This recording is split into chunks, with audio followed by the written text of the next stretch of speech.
do with this? Yeah. We'll just do a little ceremony and put it on there. I got mine.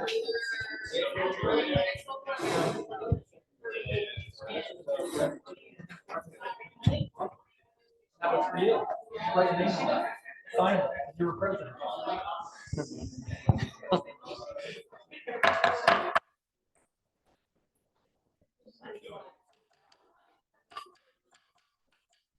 Good evening, everybody. I'm David. I am the Sergeant at Arms. Hello. Welcome to Queen City. Our Sergeant of Arms is out tonight, so I am the acting Sergeant of Arms as the immediate past Sergeant at Arms. Bathrooms are behind us. This microphone is only for Zoom because we record all the meetings, and that's what it's for. So you need to project is what I'm trying to say. We got the HVAC in the back that's very loud. We got this concrete that makes it go everywhere. So if you don't have a strong voice, just project as loud as you can. I'm also the club growth director for the district. And in April, we're starting 2 new clubs. They're both going to be on Zoom. One is bilingual.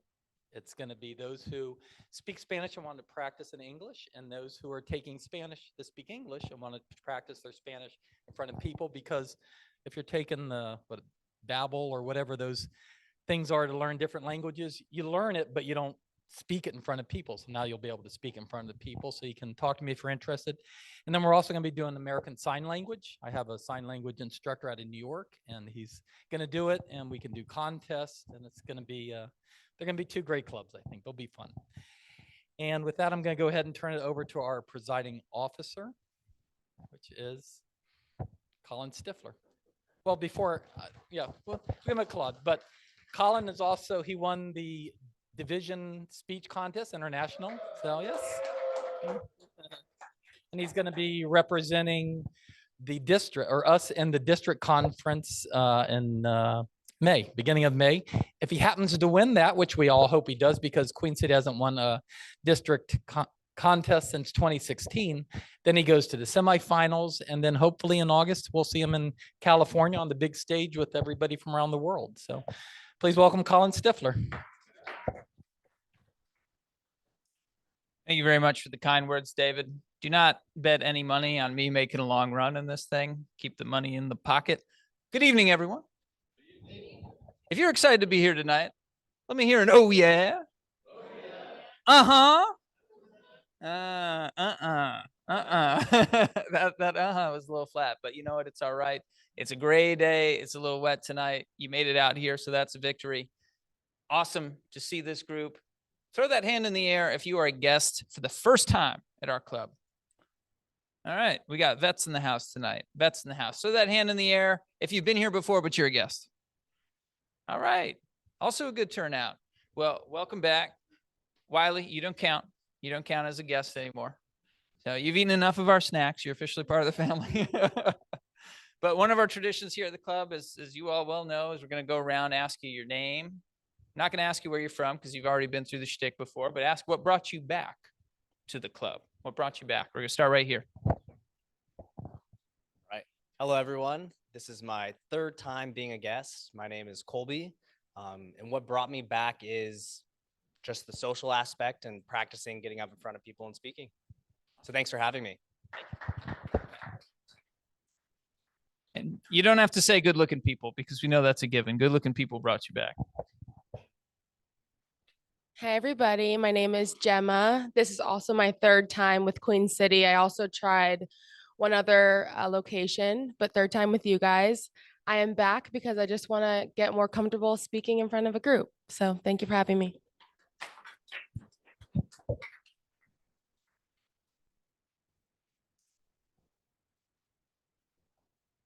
Jose, I heard a rumor that you'll be joining the club soon. Is that correct? Wonderful, wonderful. So last time as a guest. Hello, my name is Jose Bobrick, and I've been here. I lost count how many times, maybe 6 or 7, but hopefully after today I'll become a member. Awesome. Thank you very much.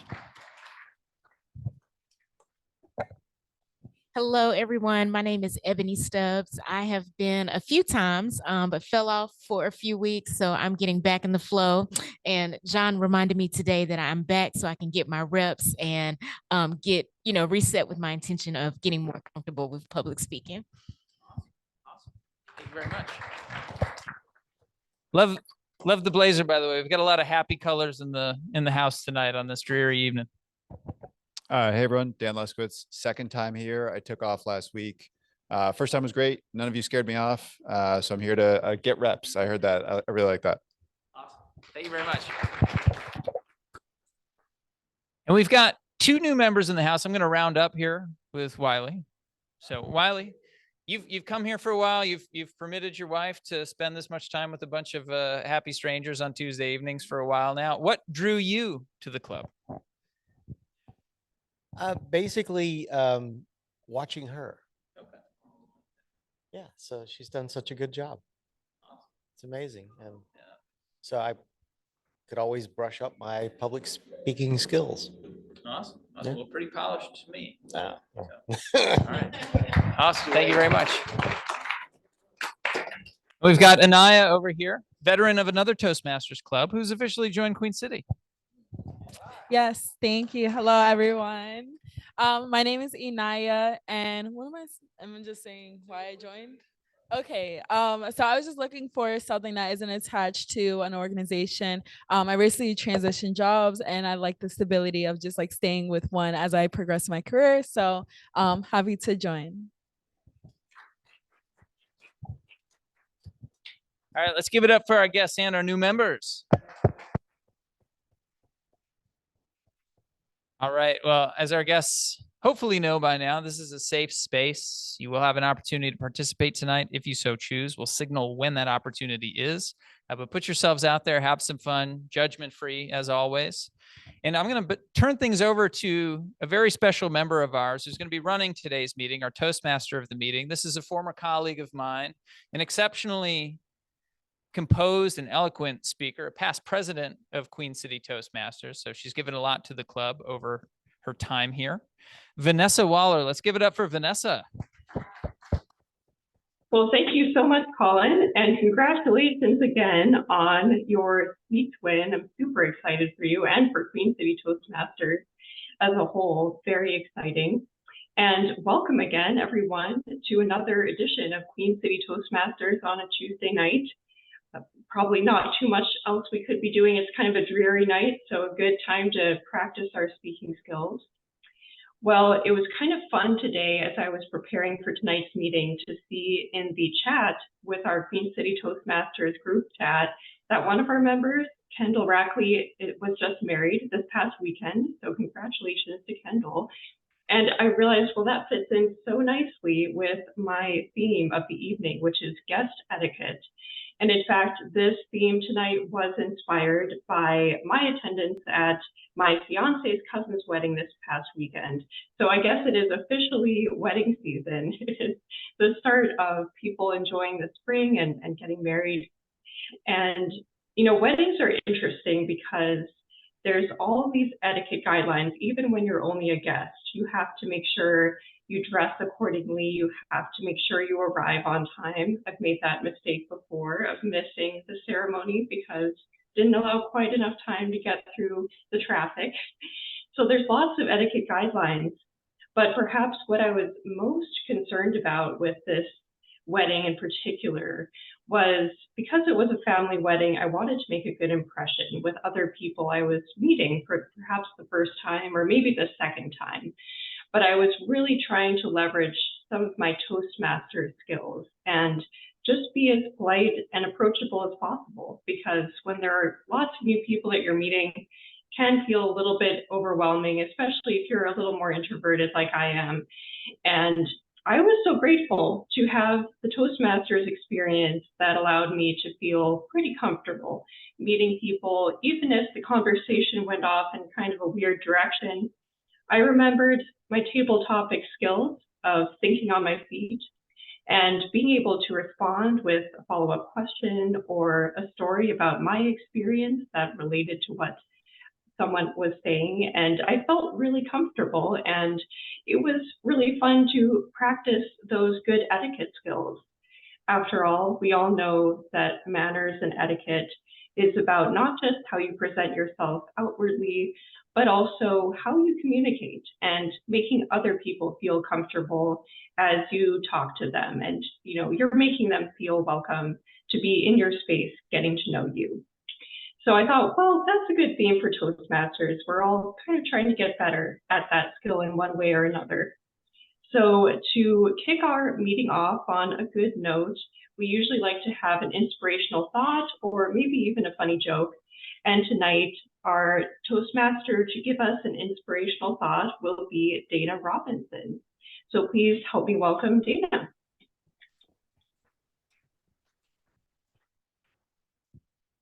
Thank you, Vanessa. And tonight I'm going to look into the camera instead of turning around where I want to see your face because you're behind me. My inspirational thought for tonight is to love your family exactly as they are. I will share with you that my father has Parkinson's disease, and back in the fall, he had brain surgery, and we all thought it went really badly.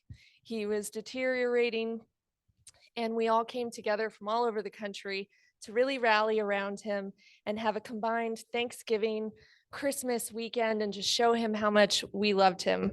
And it was brutal. He'd lost 40 pounds. He was in a wheelchair. He wasn't his regular self. And I found myself really missing all the things that used to make me absolutely bananas that he would do.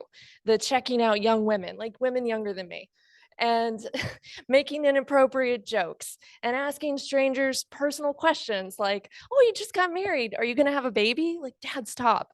But I really, really missed it when all of the spark went out of him and he wasn't doing all those crazy things anymore. In the past couple of months, he's had a miraculous recovery, and I spent this past weekend with him. We were out to dinner and I saw him check out a waitress and I knew he had really turned things around. And I almost wanted to join in and just be like, what are we looking at? Are we like checking out legs? What are we doing here? And then he asked me like, hey, are we still allowed to say, and I'm not going to say it. And I was like, nope, never. Not allowed to say that. So happy to hear you asking inappropriate questions again. And he's pestering my mom, like, when's dinner going to be ready? Because he can swallow again. And it's just a miracle. And now everything that used to make me nuts about him just makes me deliriously happy. So my advice for tonight, my inspirational thought is love your family exactly as they are. If any of it disappeared, if the light went out of them, you would really miss it. Thank you so much, Dana, for that inspirational thought, and so relevant now, especially if people are, whether you're attending a wedding or more of an informal family gathering, or even just, as you said, just meeting up with someone one-on-one. Definitely family is important.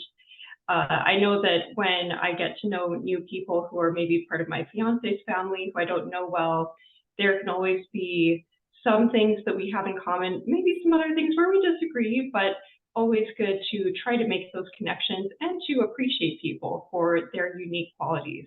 I love that thought so much. Thank you. All right, another important role tonight is to keep track of our grammar use and also try to avoid filler words as much as possible, something I still very much need to work on. So we have a grammarian tonight who will be helping with us. Please help me welcome Andrea Chocolate Butterfly Williams as our grammarian, and she will be helping keep us on track with our style of speaking and our filler words.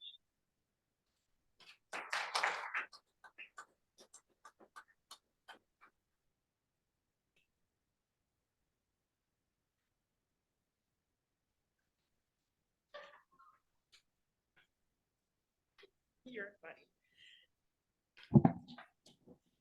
Thank you, Toastmaster of the day. Nice to see you. I know you're in the midst of wedding planning. So on that note, our grammarian today has come up with a wonderful word of the day. Because when you go somewhere, what do you want to feel? You want to feel welcomed. You want to feel like you belong. And that's what we want you to feel here at Queen City Toastmasters. Like, this is a place where you're welcome to be you.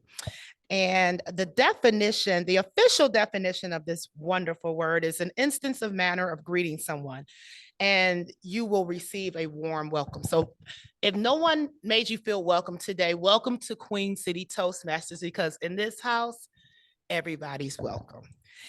Now, my other job is also to make sure that we, like she was saying, make sure that you or identify that you, because I can't make you do anything. You have to do it yourself. Take a deep breath instead of saying, and so forth. Okay, so let's practice thinking inside with our inside voices instead of our outside voices. And now I turn it back to you, Vanessa. Awesome. Thank you, Andrea. Perfect word of the day that is easy for me to remember. So I'll try to be better at actually using that word of the day this time. All right. Next up, we have our timer, and our timer is going to help us ensure we don't speak for too long. Sometimes that's a challenge as we are talking and we don't realize how long we've been talking. So please help me welcome our timer, Ruben Sanchez. Thank you. So I'll be keeping track of time for all of us and the speeches. There's going to be 3 markers for everyone. The first one is for speechers or for talkers.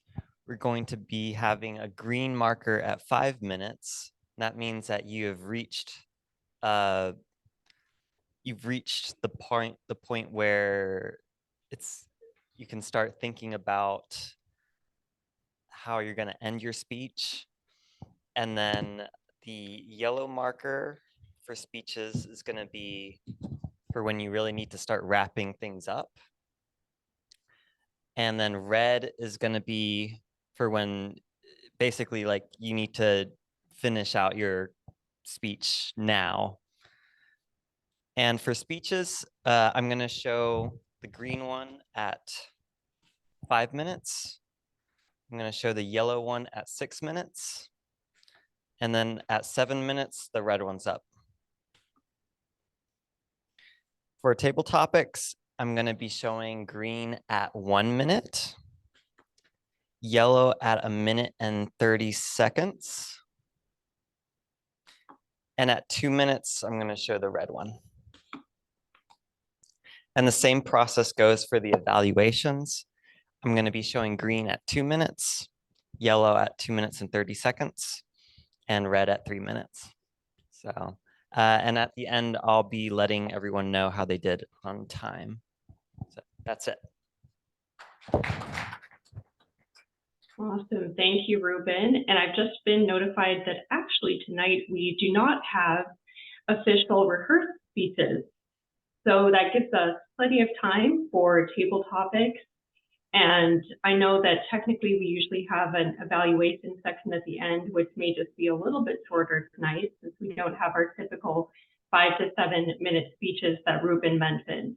But that is great because then we have even more time to work on our skills to refine our guest etiquette by practicing thinking on our speech with table topics.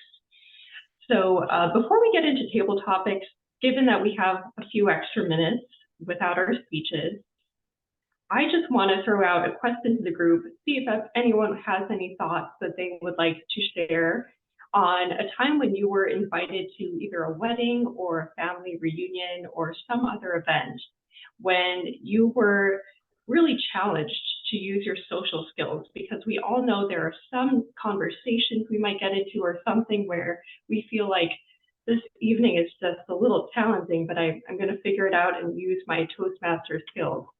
So I'll put that question out to the group. Members or guests are welcome to come up and answer any thoughts they might have about that. And it looks like, David, are you our first volunteer, or are you just holding the mic? No, I'm just holding the mic, and John Capello is going to probably inspire us with his story, but let's see what he's got. All right, John? Sounds good. Thank you for that question, Vanessa. If you don't mind, I actually have a story about a wedding. It's probably around 5 minutes. If you'll allow me to do so, I figured since we have a little extra time, maybe I could share it. Does that sound okay with you? Absolutely. That sounds great. We have a thing here in Toastmasters called the icebreaker. It's the first time you give a speech, but I like to tell a story about my first icebreaker and why it was so important to utilize some of the skills that Vanessa's highlighted. It was my real life icebreaker, a best man speech. But let me tell you the context, because that's what really makes this a challenge. I grew up on the south side of Chicago, 100% Italian American. I grew up in a multicultural area of Chicago, south side, and one of my closest friends was Pablo Esteban. He was, I believe, Guatemalan descent, and his family was extremely right from the home country. And I used to go to his house all the time and gorge on these homemade foods. And I was like, could I have some of that? I remember they used to make tamales. I used to love them. Anyway, I grew up with Pablo. Pablo calls me when I'm in probably young 20s, middle 20s, and says, I have some news. Come meet me. So I said, okay. So here's the deal. I'm getting married. Awesome. That's so incredible news. He said, I would like you to be the best man. Immediately, I started thinking, oh, crap, I got to give a speech. Immediately. But he said, I have something else I'd like to share with you. I've officially changed my name to Patrick. I said, okay. I said, well, why'd you do that? He said, well, I wanted to ascend the corporate ladder a little quicker. And I thought by changing my name to something a bit more American, it might allow me to do so. Okay, fair enough. To each his own. If that makes you feel better, I have no complaints. But here's the rub. I haven't told my family yet. I said, so let me get this straight. You're engaged to this prominent daughter of a CEO who he hasn't divulged to his very Latin American family that he's officially changed his name to Patrick. When are you going to, disclose this information? So at the wedding. Yeah, it'll work itself out then. I was a bit skeptical, and I started thinking to myself, okay, all the more onus for me at this best man speech. I'm going to have to help people be welcome, and I'm going to have to say something to help really connect the crowd. So I arrive. It's wedding day. It's country club atmosphere. There's crystal chandeliers, spiral staircases. There's this well-to-do family on the bride side, and there's this blue-collar Latin American family that wants to just kick back, and it's like a middle school dance with boys on one side and girls on the other. There was just no social mix going on, and there was tension in the air because you could hear little rumblings. Why did he have to change his name? Why did he have to change his name? Why? To make sure that I thought about, I could sense the tension. This is where my best man speech had to be real. I had to deliver. When something like this. Congratulations, Patrick and Amy. I'm so honored to be the best man tonight. And then I switched it up. Buenas noches a todos los amigos y familiares. Y quiero decir unas palabras para esta ocasión muy especial. Vamos a brandir a los novios. The groom's family stands up, gives a dog pound hoot. They go absolutely ballistic. Ever since, so I finished that speech, and literally all of a sudden now everyone's mingling. People are doing tequila shots at the bar. The entire place just goes energetic. And after the speech, one of my buddy's uncles comes up to me. He says, thank you for recognizing the Hispanic community. This is my daughter. She's only 16, but I would like for you to dance with her. I didn't accept that speech, or I didn't accept that offer, but it would help remind me, and much like Vanessa had said, if you want to connect with a crowd, when you know your audience and you know what's important for them, give them the respect that they deserve. And by that simple gesture, I felt like I not only connected with the audience, but the audience connected with each other. Toastmaster. Thank you, Toastmaster John. That was an awesome impromptu speech. I have trouble believing that that was truly impromptu. It was very polished. But it was very well done. And I loved your story about really showing respect to your audience and finding a unique and creative way to connect people who otherwise might have felt a little bit out of their element or uncomfortable. You really made them feel welcome, to use our word of the day. But thank you again. And I think we have a few more minutes if we have anyone else who'd like to share a story or a thought about when they've been a guest at a gathering and how that went, or maybe it went well, maybe it went not so well, but was a learning experience. Anyone else have any thoughts they'd like to share? Ruben looks like he's on the move, so here's Ruben Sanchez. Here you go, Ruben. I'm not going to top that previous speech, but I guess for me, like a difficult time, and it's not really a happy ending or really anything, but like trying to, when you enter a space and everyone has their own in-group and you have to try and, if you want to have a good time and not just be by yourself the whole time, you have to really push yourself and to do to be social in a way that you're usually not. For me, that means physically just, if they have like a circle that they're all talking about, I found that this isn't even a part of communication, or you're communicating physically, where you just basically just have to step into the circle and include yourself. And that's my little story of just in social situations where you have to, where it's uncomfortable. For me, I have to basically just shove myself into the situation and trust that what comes out of it will be good for me.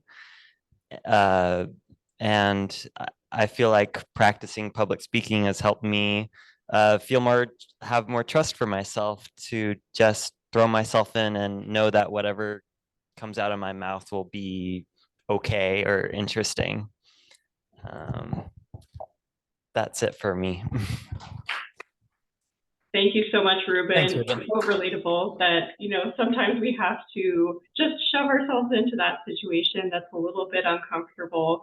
Even at the wedding I was just at this past weekend, there was a moment where everyone was dancing on the dance floor and the DJ told us to form a circle, and then we'd all be dancing on the edge of the circle, but then people would be coming into the middle of the circle to dance for everyone else and kind of be in that spotlight. And I thought, oh no, this sounds so intimidating. I don't think I'm very good at this type of dancing. And fortunately, I didn't get picked, but I was at least open to being there. I could have been picked. So I took that first step of putting myself in the situation. And I didn't end up dancing and embarrassing myself, which was probably for the best. But I love that attitude of being willing to try to put yourself out there, even when it's a little bit uncomfortable. Thanks for sharing that.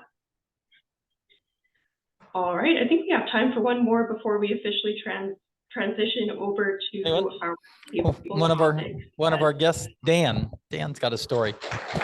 Thank you, Dan. I'm going to build on the best man speech. Mine went in the completely opposite direction. Forget all that good stuff. It wasn't quite a best man speech. I was actually at a bachelor party for one of my college buddies. So we were early 20s. You understand what happens at bachelor parties, drinking all night. And at some point, some joker had the idea we're all going to give a little speech about the groom. And this was, early in our careers. And at that point, I was pretty terrified, like shaking, right, in terms of public speaking.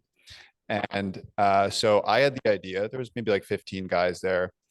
And as it started making its way around the room to me, I had enough time to have another drink to loosen up a little bit. And I had more time to have another drink and loosen up a little bit more. And I thought that was a really good idea.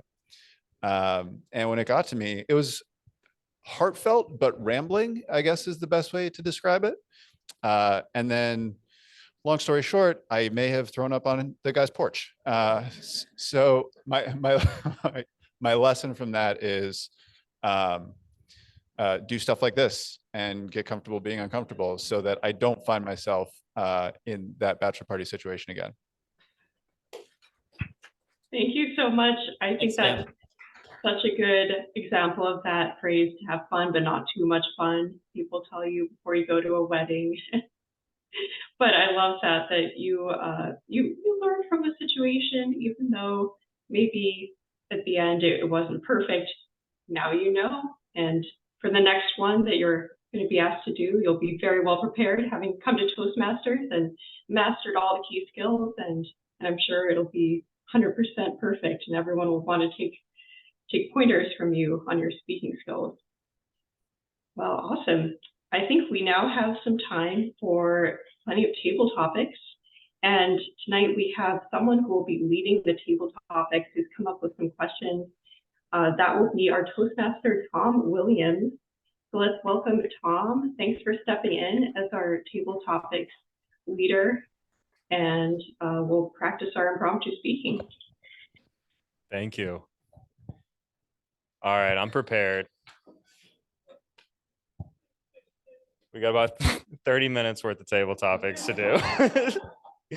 So everybody who's not speaking tonight needs to get up. Who wants to go first? Martin.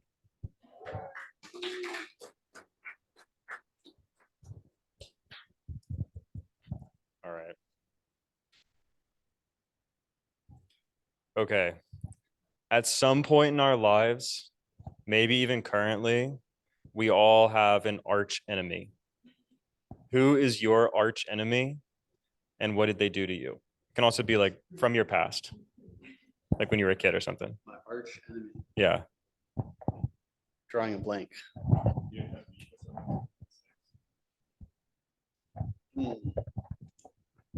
Question was, we all have an arch enemy. Who was mine when I was younger? Or currently, okay. Well, in that case, who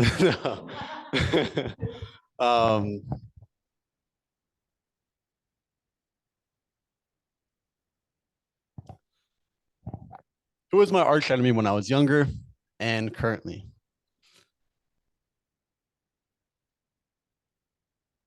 I guess to answer this question, I'll go with myself. I think people older than us, people around us, people better than us, they'll always tell us that we have two minds. We have a devil on one shoulder, an angel on the other shoulder. And just like anybody, always had devil on my right shoulder and my angel on my left shoulder, some days vice versa. And I feel like when I was younger, and even now, when I go through daily life, there's always that devil that is trying to urge me to maybe not make the best decision for myself. And that kind of keeps me down. And on my other shoulder, there is the angel trying to prop me up and encourage me and give me self-belief and things like this. So I feel that growing up, I guess my arch enemy is myself. But at the same time, I think my anti-arch enemy, my biggest supporter, is also myself. And so, yeah. So with that, I turn the mic back to you, Tom. Thank you. Very wise answer, Martin. I have also been my arch enemy at times, but even worse than myself was this kid named Caleb Kaufman. He pulled my hair. And so in response, my friend and I left a burning bag of dog poop on his porch. Who would like to go next?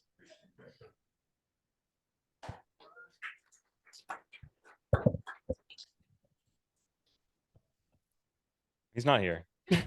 Ebony. Okay. It's good that you're a guest. So you are trapped on an island with one person in this room. Who are you picking and why? Oh, that's such a good question.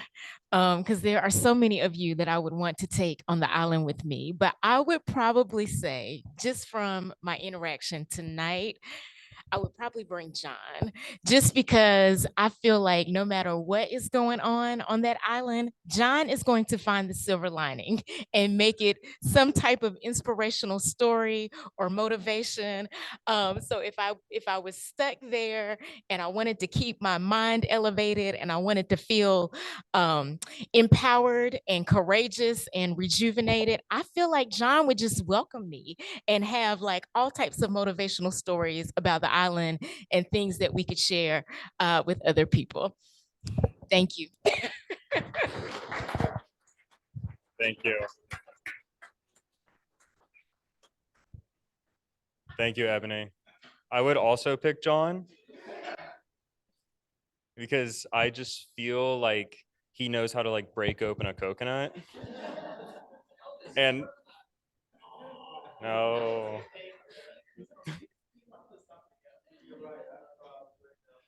Yeah, I don't know. Somebody has to kill an animal with their bare hands, and I don't want it to be me. Who wants to go next? Come on up. And okay, give you a good one. All right.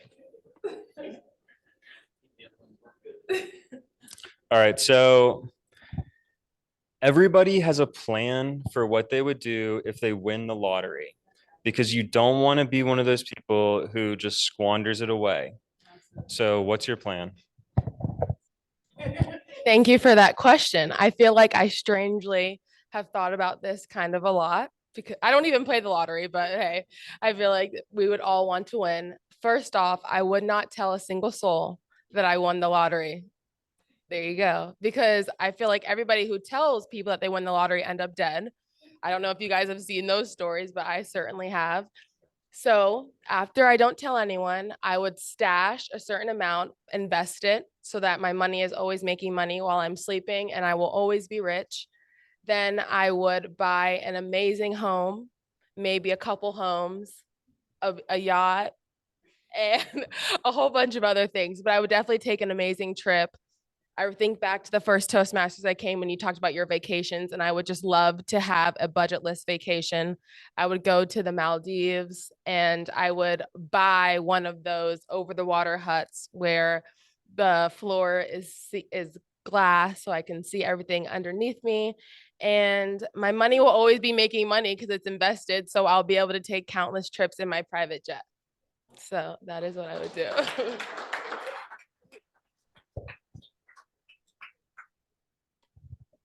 That's an excellent plan. Okay, who would like to go next? Jose.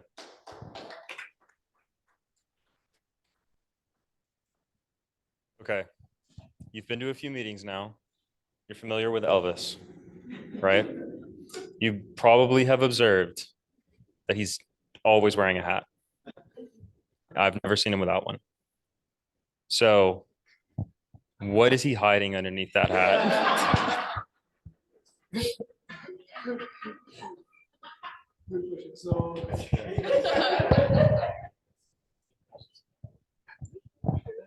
What is Elvis hiding under this hat?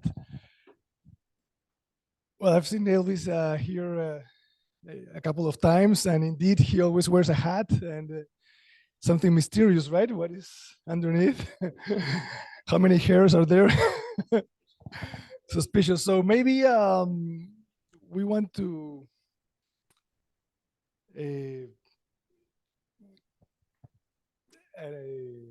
maybe we want to ask Elvis. But I don't know. Maybe some people just like wearing hats, other people they don't. So it's a matter of preference. I don't know if he's really hiding something or it's just his style, right? So I think it's a matter of style.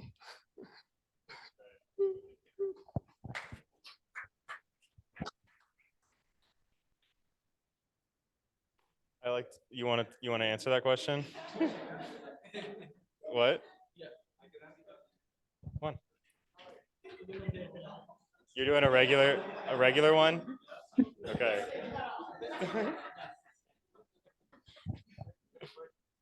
You want the same question? Okay. All right. So you've been to a few Toastmasters meetings now.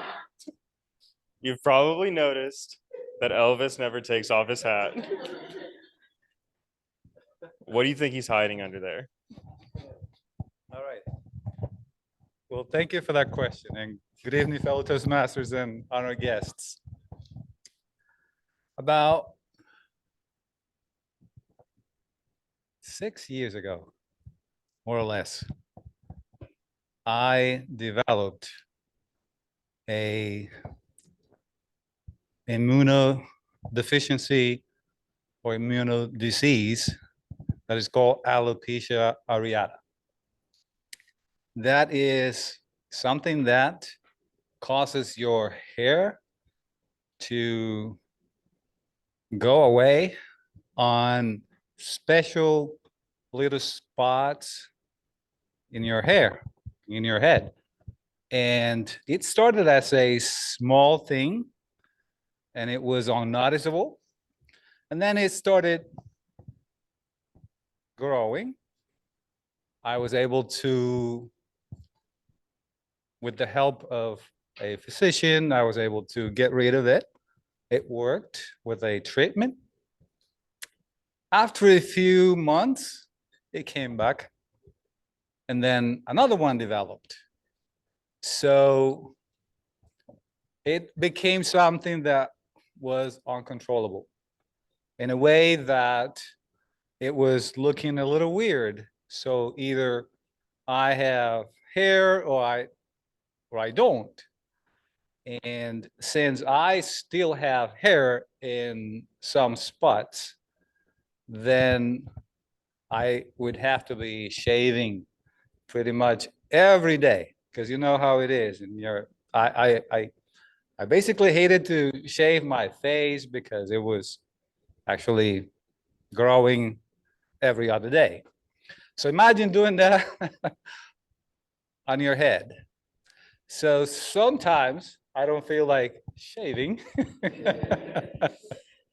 So that's why I wear my hat. So basically, I'm I'm clean shaved today, probably since yesterday, and it's nice that now being bald is a nice look. So right. we have two here, right? So some people have told me, well, you look even better without hair than when you had it. I was like, okay, well, that's a good compliment. And the only problem that I have is that if I spend one day, probably 2 days without shaving, then it would be just little spots all over the place. And so for me, it's easier. If I don't feel like shaving, I just wear my hat, and that would just take care of it. So when I'm clean, I can actually use it this way. So that's the reason I don't feel ashamed. Actually, I like the bald look. The problem is to keep it is really is really a problem for me, because it's not the normal male's bald pattern. It's just something completely irregular, and that is a little difficult to maintain. Besides, I still have hopes that my hair will come back up. So I haven't applied any weird treatment or anything for that. So that's the whole reason. Long explanation, but that's the reason for it. And thank you, Mr.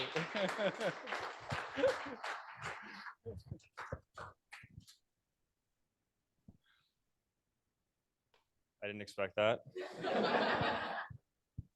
I thought it might be like an exposed brain or something, but thank you. Who would like to go next? Naya. Okay. So something has gone wrong. John was supposed to go to the island with Ebony, but you showed up in his place.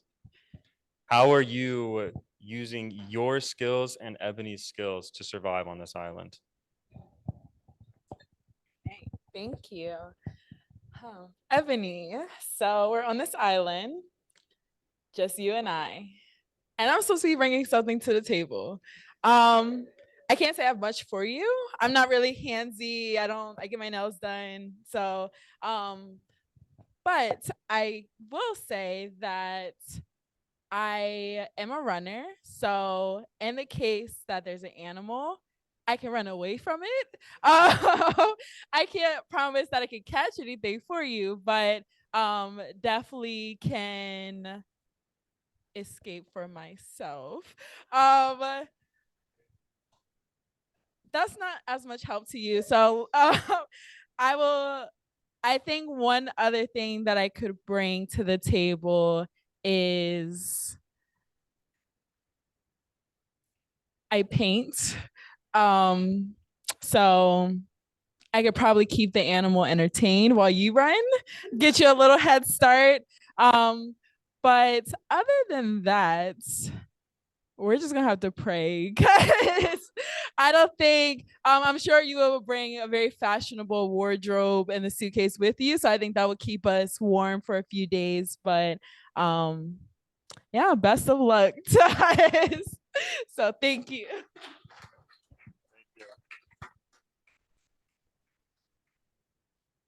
Being able to outrun the other person is always a viable survival strategy. Who'd like to go next? Colby.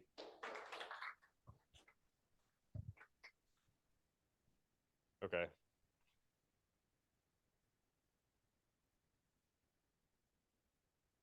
So if you were declared the hypothetical king for a day, and you have the power to issue a decree to put one thing into rule/law and nobody can argue with you, what are you doing? All right. If I was the king for a day and I could put something into a decree that no one could then revoke later, that's a tough one. I think it's going to be a pretty controversial one, but I think I would offer healthcare for everyone. And I would make sure that everyone can actually have the option to get taken care of by an actual doctor and things along that line. If I could then go further along with that, I think access to good food would also be pretty beneficial for people. I think a lot of people eat fast food and all this other super ultra processed food that really cause a lot of health issues. Beyond that, I would try and spread education, pretty much just like kind of socialist, it sounds like, but ultimately getting everyone the same rights that I guess I grew up with myself and the same fortunate upbringing that I had to be able to spread that out to everyone. Am I at time? And then if I was waiting for you to lift up the green. Beyond that, I would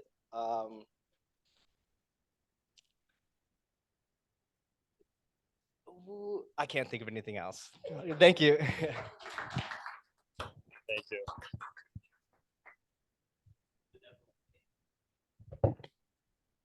Those are all very noble causes. One more person? Who wants to go? Oh, yeah. Come on up. Oh, what? Okay.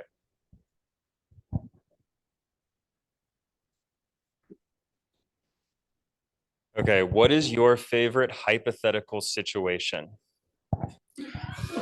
And how do you answer it?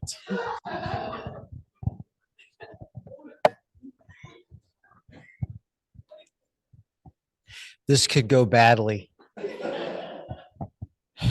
My favorite hypothetical situation would probably involve a beach and a big yacht and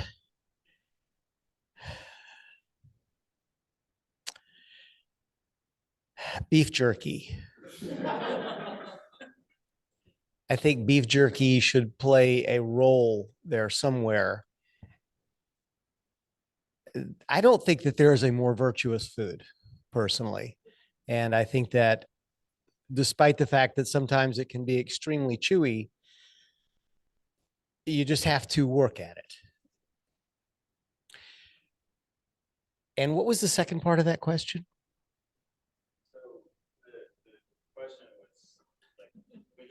You pose a hypothetical situation, kind of like how I'm doing, but like in prep on iPhone. How do you then answer your hypothetical question? Okay, so now I'm out of beef jerky. And I'm driving in my car, and suddenly a Buc-ee's appears. And so I think the quandary would be running out of beef jerky, hypothetically, which no one should, and then hopefully being on an interstate somewhere and a Buc-ee's is on the horizon with the little sign that usually has something to do with the toilet, which obviously makes you want to stop and get beef jerky. So hypothetically, that would be how I would tie this all together. Tom, thank you so much. What's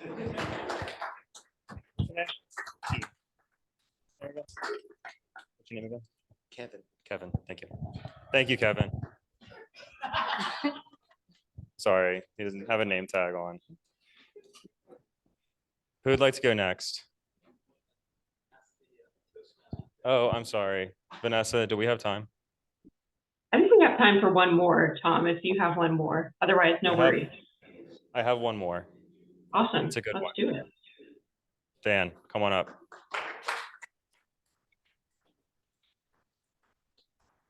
Yeah. So you're on a beach with a yacht with some beef jerky and Kevin. And the beef jerky runs out and it starts an altercation. Like, what are you going to do? So, you know, how are you going to resolve this situation? Follow-up question. Are we starving? That's all the food? I'm eating Kevin. No, I like this story. Or I like this sort of hypothetical. It builds off of a couple of the other things. Surviving on a desert island. You asked earlier, what's your favorite hypothetical? Mine happens to be zombie apocalypse. What do you do? These are all sort of similar tracks, right? I spend, no kidding, I spend a ton of time outdoors. I love camping, you know, chopping wood. My decompression activity is I go out in the yard and I just chop logs for like hours. And then after like 4 hours, I'll go say hi to my fiance. If you point me in the direction of the woods and tell me to survive, I'll probably be okay. And so I'm pretty confident that between Kevin's wits and my just like raw manhood ability to survive in the wilderness, I think we'll be fine. And if those kind of like buddy cop movies have taught me anything, we're going to forge a beautiful friendship along the way and come away stronger than we started. Thank you so much. All right, it's clear that Dan is the guy that you want when you're on a deserted island. Okay, now we're ending the table topic section. I'm turning it back over to Vanessa. Thank you, everybody. Thank you so much, Tom, for some wonderfully creative table topics questions and some wonderful answers. And kudos to all our guests who came up to this stage and answered a table topic. Those were all really interesting and creative answers as well. So appreciate that. Usually we have a timers report for table topics and evaluations. I'm not sure how we're doing it tonight, given that we don't have any formal speeches, but maybe we'll do it just after the general evaluation, if that's okay with everyone. So with that, the next step would be our general evaluation. Please help me welcome Jamie Richardson. Thank you, Madam Toastmaster. Yes, we will hit the timers report in a second because I'm your general evaluator. So normally that would mean my impressions on the meeting, but also an opportunity to hear from our individual evaluators for our speakers, but we don't have that tonight. So we've got a little more time and we actually have a theme of guest etiquette, which we lost sight of thanks to Tom a little bit. But I'm going to share one little quick anecdote on guest etiquette that also gets back to the wedding theme as well. So our honeymoon, after we got married, we went to Antigua, beautiful island in the Caribbean. And as a bit of background, my connection to Antigua is my dad was a ecologist and a specialist in sea turtles. And he ran a nesting program out of Antigua, off the beaches of Antigua. And the only thing on this one little island, it's called Jumbie Bay, is this amazing resort and then a bunch of really wealthy people's private homes, including Robin Leach. Does anyone know Robin Leach? Lifestyles of the Rich and Famous. So Robin Leach lived on this island. So I am ready to wow my new bride, take her to this amazing island, take her to this amazing resort. It's a Rosewood resort, if anyone knows that. They're all inclusive, they're beautiful. 4 days, 4 nights, amazing experience. My other connection to Antigua is a friend of my dad's who happens to be the public defender for the entire country, the entire island, and he lives on the mainland of Antigua. And I grew up going to visit his house. It was a lot of fun. He had kids around the same age. So I was like, I'm going to give you this amazing resort experience, and I'm going to go and introduce you to someone local who actually knows the island. My wife is like, okay, that doesn't sound quite as romantic, but sure, we'll go stay at these random people's house that you know. So we get to the end of our resort stay and we're ready to move off and the island, take the boat over to the mainland, and we get a call from our friends. John Fuller, that's his name. He says, sorry, we were on our boat with some friends. We're taking a little bit longer on our little vacation, so we're not going to be there when you arrive. Like, okay, we got friends. They'll meet you at the boat, the dock. We'll take you back to the house. They'll get you all set up. You have an amazing cabana right outside our pool. Okay, we'll figure it out.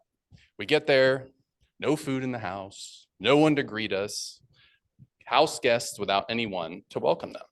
All right, one night, can't be any worse than that.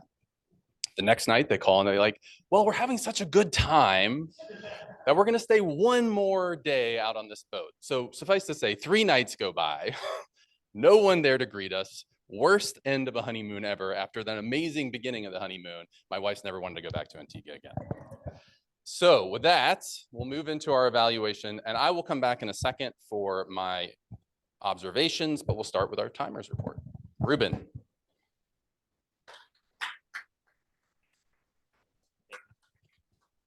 All right. For number 1, Martin and his arch enemy. You came in at, oh, there you are. You came in at 1 minute and 46 seconds. So nice job on that. There was some struggle at the beginning, but you got it. Number 2, Ebony with being trapped on an island. You came in at 39 seconds. Gemma, for planning the lottery, you came in at 1 minute and 10 seconds. So nice job. Jose, for Elvis's question, came in at exactly 1 minute. So nice job on that one. You hit the green card. Elvis Elvis came in at 4 minutes and 3 but that's okay. We needed every second of that. Number 6, Anaya, the island survival running away. You came in at 1 minute and 25 seconds. Good job on that. Number 7, Colby, on giving universal health care to everyone, your King's Decree. 1 minute and 10 seconds. Nice job. Wiley, the favorite hypothetical beef jerky situation. You came in at exactly 2 minutes. So nice job. You right on the edge, but you made it. And last one, Dan, with the beef jerky running out. You came in at 1 minute and 10 seconds. So nice job. Nice job, everyone. Great job. Everyone made it. Thank you, Ruben. All right, I'm going to deliver my comments. And again, a different meeting than normal, not quite our standard in terms of our prepared speeches, but I thought we made the most of it. So thank you, Vanessa, for a fantastic theme tonight. Overall, Vanessa, you did a fantastic job as our Toastmaster. I thought it was an approachable topic and also one that helped bring in your audience and helped, we've all got those kinds of experiences of someone either where we failed in our manners or where we observed someone failing in their etiquette. And so it made for a great interactive conversation. You also really did a great job of bringing us into that by asking us to share some of those experiences.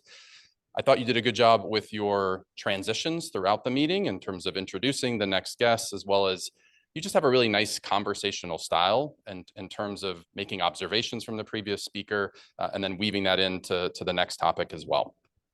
You harkened back to some of our Toastmaster skills and really reinforced how those can help us in these kinds of situations. So that's always great when the theme can reiterate why we're all here and building some of these skill sets. And yeah, that's it. Overall, great job. Dana, I thought your inspirational comments were lovely. Just a great, charming experience and story to share with the group. Table topics. The combination of extra time for table topics and Tom makes for just a really silly and fun meeting, but just in a delightful way. So again, this isn't standard, I don't think, but it allowed for us to all breathe a little bit, to stretch our legs a little bit and, explore things that we might not otherwise explore in a more professional setting. And I think that's part of what Toastmasters can deliver as well. This is a very welcoming environment. And there's no way to reinforce that more than Elvis getting up here and sharing, I thought, a very vulnerable story. And knowing that this is a really safe place to do that. So I applaud you for that. And I applaud all of you for being that receptive of an audience. And that's all I've got since we had a little bit of a different meeting. So overall, fantastic job. I will now turn it over to our grammarian.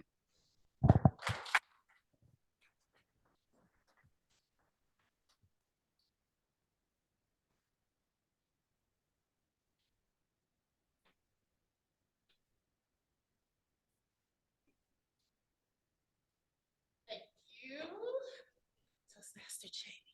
All right.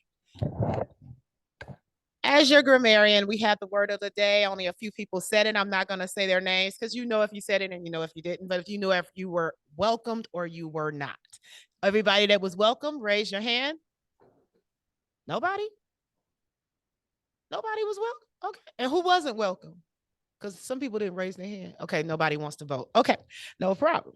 So there were a few ums, uhs, and you knows and so's.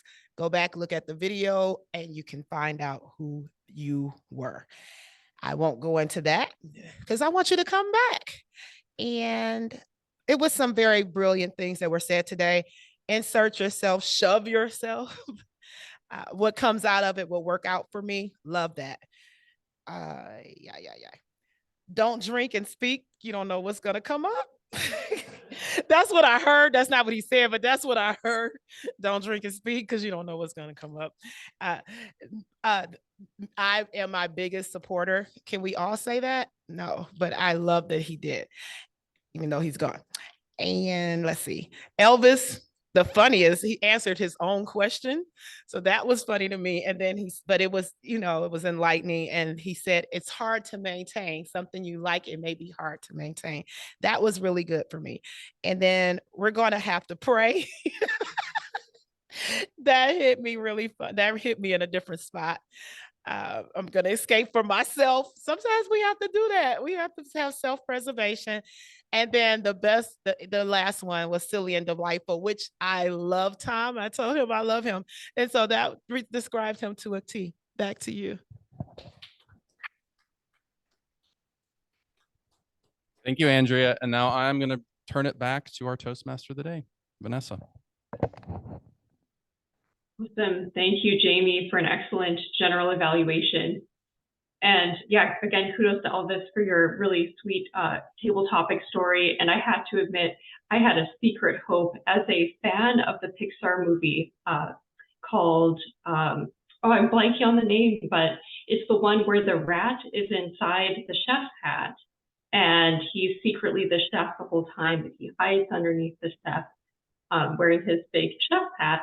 And I had a secret hope that maybe Elvis had a Toastmasters version of that, and that was kind of whispering in his ear to know what to say when he got up to speak. I thought that was kind of obviously I wish I had that, but we don't. So we're here practicing our Toastmaster skills without the Remy the rat helping us. But anyway, thank you everyone for an amazing meeting as always. And I think we did a really good job sticking to the theme pretty well. And I think that's all I have in terms of final comments, but I'll ask in case any of our club officers have any additional comments before we close out the meeting. And if not, we can turn it back over to Colin, our presiding officer. A few quick comments. Thank you very much, Vanessa. Let's give it up for Vanessa. Woo, yeah. That was awesome. That was awesome, as always. Thank you very much. A quick comment about an upcoming event, which I think has been broadcast in the last few meetings, is that we have our club. What do you even call a 70th anniversary? A centennial or something? Platinum jubilee? Or so we've got a celebration coming up for our 70th. And what is the date of that? April 16th. So for our members and any guests of our members, we're going to have a little champagne celebration at the beginning, starting at no champagne, starting at 5:30 that evening. There is an RSVP forthcoming this evening. So look out for that in your club inbox. We do ask that you RSVP by the end of this week. So this Friday, by the end of next week, the 5th. So please make sure that you do that and notate if you're bringing anyone with you so that we can plan accordingly for food purposes. Ruben.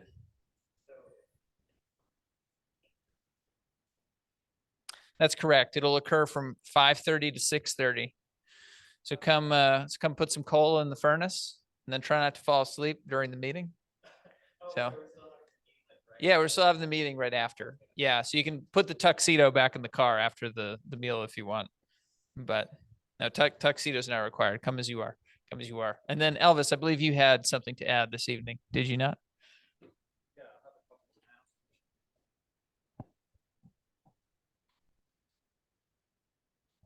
Thank you, sir. So just wanted to share with you, I got this ribbon, which means we are going to add something else to our banner here, which is the President Distinguished Club Award, which is given to us for year 2022, 2023, which was last year. And this year, we just made our last goal to make us now the winner of the same award for this year. So that means that we have made it 4 years in a row now, 5 years in a row. So that's the highest award that a club gets at Toastmaster. It is something that is done as a team. It takes a village to do that. And that is an effort that requires a club to achieve 10 goals. Some of those goals are administrative, such as having a specific number of members to qualify as a club in good standing. Also, to have the officers trained. Those are some of the administrative goals that we have to pursue. But also, and the most important one is the educational goals. And those come from all the members achieving their educational goals. There is something called Pathways, which is a series of different educational paths that you can take as a member. And we required all of our members to sign up for Pathways. Some of you have not signed up yet. We recognize that some of the new members have not getting into that yet, but that's something very important. We all have to, but we encourage all of you to sign up for Pathways and get into your way to achieve your goals, whether it is for presentation, and there's a pathway called presentation mastery, or if you want to be better at honing your leadership skills, for example, there's a leadership pathway. So there are up to 11 different pathways, and those are basically selected based on what your goals are. For example, my goals might be different than Colin's or David or Ruben's. So we all have different goals, and based on that, we achieve that pathway. And when we give speeches here, those give us credits towards our pathway, and that we become then, we complete level 1, level 2, level 3, level 4, level 5. A pathway has 5 levels, and those are, I'm telling you this because it is very important that we continue following on that path.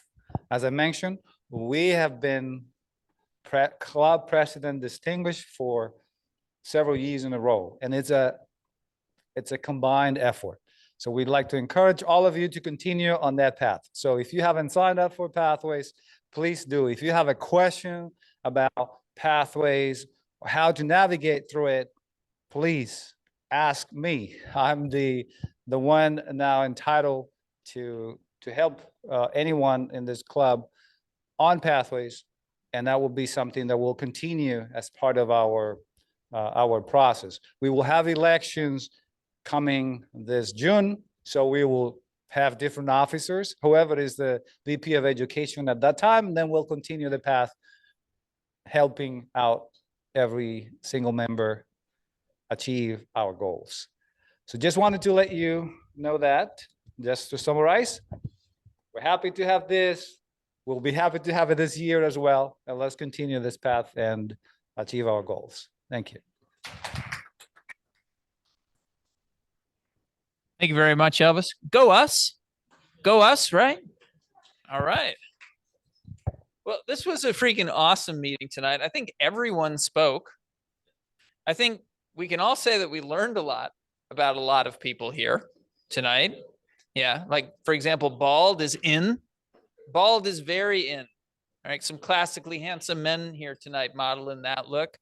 Tom, you've got a sick, twisted mind, sir. A beautiful mind, but sick and twisted one, right? Know that jerky is legal tender in the Robinson household. I was pleased to see during the meeting that your membership Venmo came through.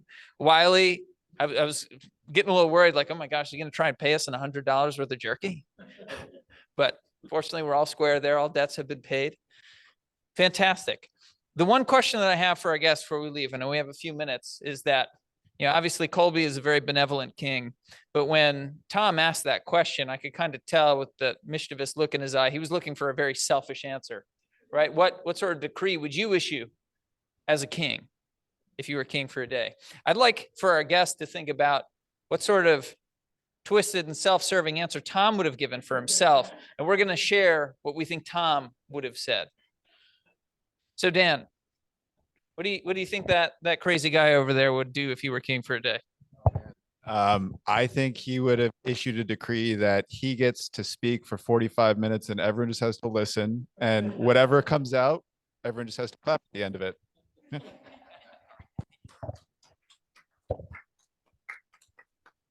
Let's see. I think Tom would decree that everybody would have to like block out at least an hour of fun every day. Like, I think he would make that a law that you'd have to do like something fun and enjoyable for the day.